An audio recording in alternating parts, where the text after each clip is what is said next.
Welcome to Zol News. Big update coming from Finland. Putin given final warning to Finland and Sweden about NATO membership. The closeness of Finland and NATO is hurting Russia.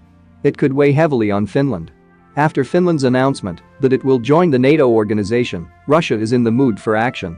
Recently, Finland announced that it supports joining NATO. However, Russia has not declared war on Finland. Russia has said that it will stop power supply to Finland on Saturday. The Russian Foreign Ministry said that it may be obliged to take military, technical and other necessary steps to deal with these threats. Russia's reasoning behind this is that it has not made the last payment for electricity. If Russia cuts off the power supply, the whole of Finland will be plunged into darkness. Russia's move is being seen along with its ties to NATO. Finland's grid operator Finland said in a statement that the power supply would be cut from 1 p.m. local time.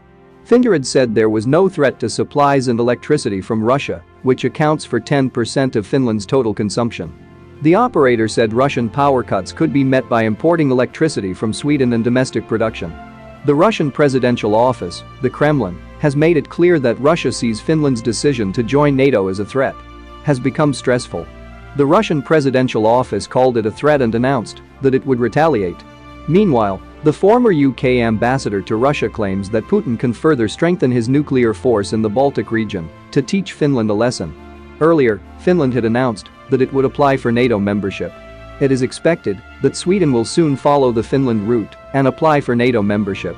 This move by Finland and Sweden will expand the military organization of Western countries NATO and will reach closer to the border of Russia.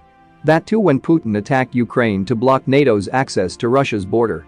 NATO's border with Russia would double if Finland, which shares a long land border with Russia, joined. That is why Russia has warned of military action. Ukraine's President Zelensky recently said that if his country had joined NATO before the war, this war would not have happened. Its tension with Russia began after Ukraine's announcement of joining NATO, which later turned into a fierce war, which Russia called military action. Change is going to happen. Finland and Sweden were neutral throughout the Cold War, but after the war in Ukraine, these two countries are completely moving to the Western camp. Sir Tony Brenton, former UK ambassador to Russia, said Russia would see NATO more as its threat. He said the Ukraine war has proved that Russia's conventional military is not producing the results that Putin had envisioned. In such a situation, Russia will be very worried.